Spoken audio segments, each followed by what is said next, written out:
Como é possível que a cruz de Cristo tenha sido erguida no Brasil sobre as ruínas do capitalismo e sobre a sombra do comunismo? Bom dia! O meu nome é João Lucas e este é o nosso Café com Filosofia. Todas as sextas-feiras, às 6 horas da manhã, para brilhantar e fortalecer o seu final de semana. Essa é uma pergunta que ecoa pelos corredores da história e que incomoda tanto a fé quanto a razão. Como é que o livro sagrado da tradição ocidental tornou-se, em certas mãos, um manual de revolução política? Para responder a isso com profundidade, não basta olhar para a superfície dos fatos. É preciso descer nas raízes do que se convencionou chamar de teologia da libertação. Para compreender esse fenômeno, deve-se recorrer ao padre peruano Gustavo Gutierrez. Ele afirmou que teologia não pode ser um conjunto de ideias abstratas flutuando no céu. Ela é fundamentalmente uma ação reflexiva.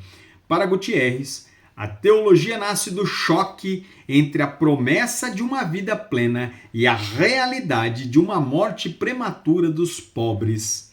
O conceito central aqui é este. A teologia não parte dos dogmas prontos, mas da necessidade urgente de ler o mundo a partir de quem sofre nele. E é nesse ponto que entra a questão da caridade.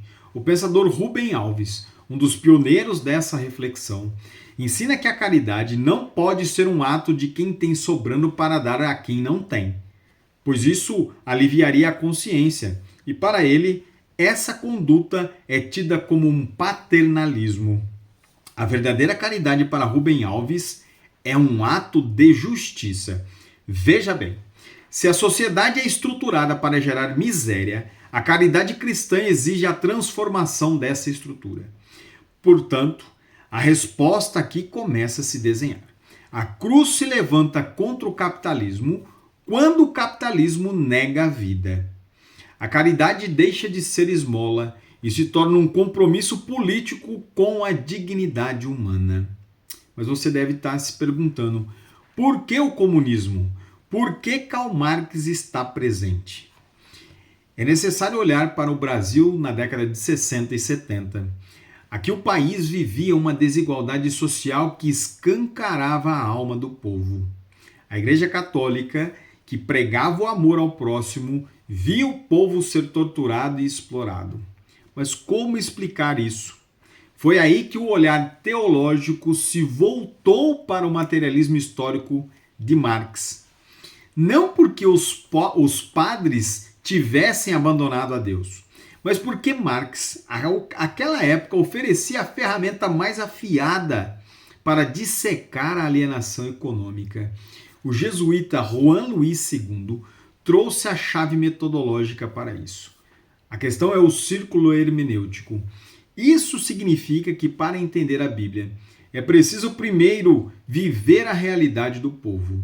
Quando os padres liam as escrituras nas favelas e nos campos, viam que a opressão dos fariseus se assemelhava à opressão dos latifundiários e das multinacionais. Assim, compreende-se que Marx não foi tido como um novo Messias, mas um auxiliar sociológico.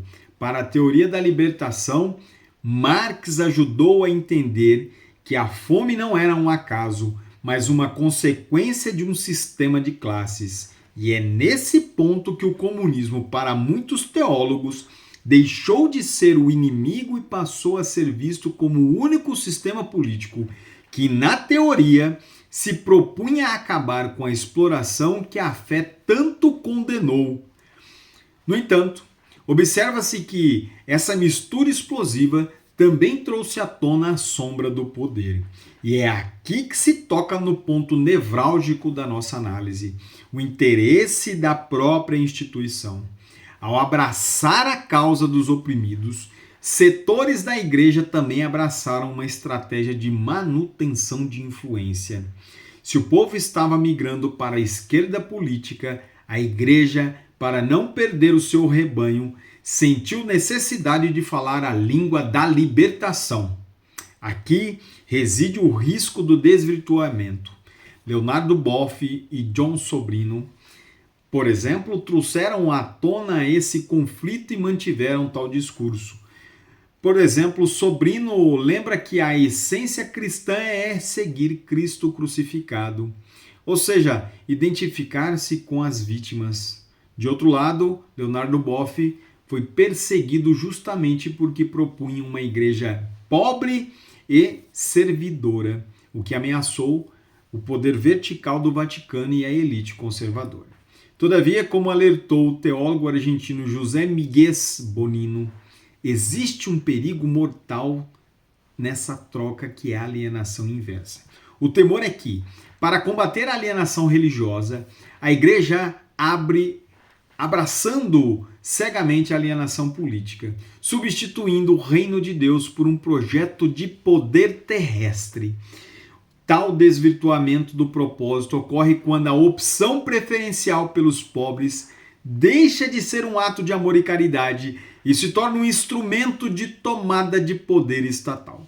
Ou seja, quando o padre deixa de ser pastor da alma para se tornar comandante de guerrilha.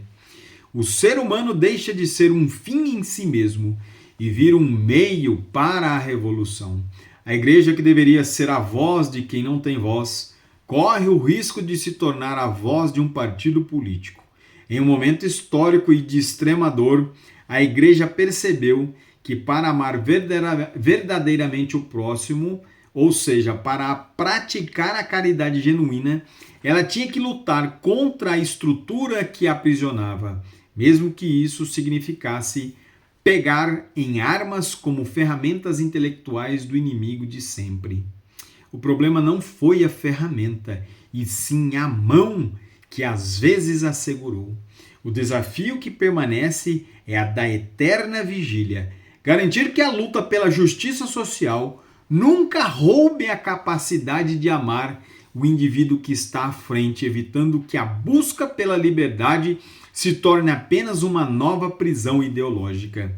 Pois no fim, como nos diz Rubem Alves, a esperança é a forma de amor que insiste em permanecer. E é essa esperança que deve ser essencialmente humana. Pense nisso e eu fico por aqui. Eu espero vocês na nossa próxima sexta-feira com o nosso Café com Filosofia.